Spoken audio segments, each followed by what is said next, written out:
అందరికీ నమస్తే. Welcome back to our channel. ఈరోజు మన ఛానల్లో ఎంతో రుచికరమైన మామిడికాయ పులుసు అనేది ఎలా చేసుకోవాలో చూపిస్తున్నాను.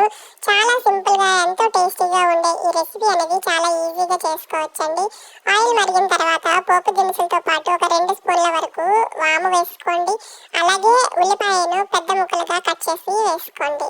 ఒక మీడియం సైజు మామిడికాయను తీసుకొని ఇలా సన్నగా తురుములా వేసుకోవచ్చు, లేదంటే చిన్న చిన్న ముక్కలుగా కూడా కట్ చేసుకొని వేసుకోవచ్చు. అలాగే ఇవన్నీ లైట్గా ఫ్రై అయిన తర్వాత రుచికి సరిపడినంత ఉప్పు, అలాగే 1 టీ స్పూన్ వరకు కారం వేసుకొని కొంచెం దోరగా ఫ్రై చేసుకోండి.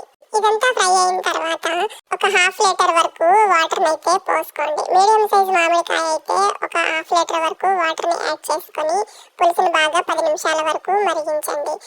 అంతేనండి, ఎంతో రుచికరమైన మామిడికాయ పులుసు అనేది రెడీ అయిపోయింది. ఇలాంటి సింపుల్ అండ్ క్విక్ రెసిపీస్ కోసం మన ఛానల్ని సబ్స్క్రైబ్ చేసుకోండి.